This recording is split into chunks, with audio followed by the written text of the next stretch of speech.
The S&P 500 is down over 5% in June, and it's not hard to see why. Big tech is dragging it lower.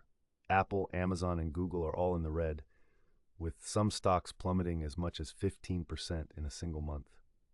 This is a shocking turn of events, especially considering these tech giants have been the driving force behind the market's growth in recent years. But what's behind this sudden decline? One major reason is the rising interest rates, which are making it more expensive for these companies to borrow money and invest in their businesses.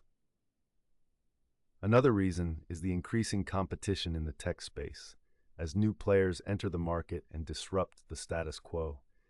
As a result, investors are getting nervous and selling off their shares, leading to a sharp decline in the stock prices. Now, let's take a closer look at the numbers. The tech sector as a whole is down over 10% in June, with some stocks like Netflix and Facebook down as much as 20%.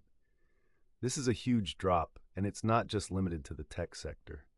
The broader market is also feeling the pain, with the S&P 500 down over 5% in June. So what does this mean for your investments? If you're heavily invested in big tech, you may want to consider diversifying your portfolio to minimize your losses. On the other hand, if you're looking to buy into the market, this could be a great opportunity to pick up some quality stocks at a discounted price. In our next section, we'll discuss the implications of this decline on the broader market and what you can do to protect your portfolio.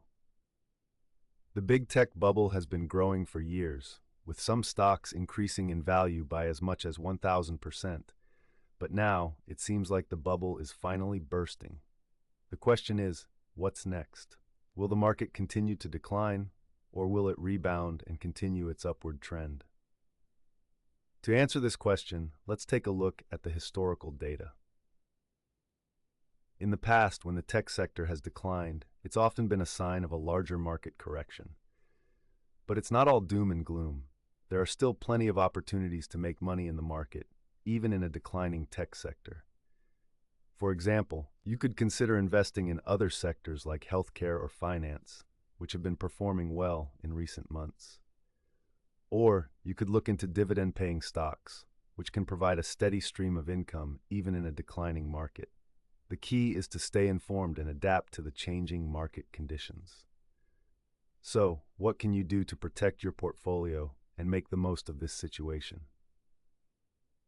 First, make sure you're diversified and not too heavily invested in any one sector or stock. Second, consider rebalancing your portfolio to take advantage of the lower stock prices.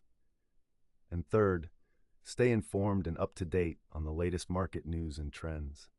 By following these tips, you can minimize your losses and maximize your gains, even in a declining market. So, don't wait any longer. Subscribe to our channel for daily market analysis and stay ahead of the curve. Thanks for watching, and we'll see you in the next video.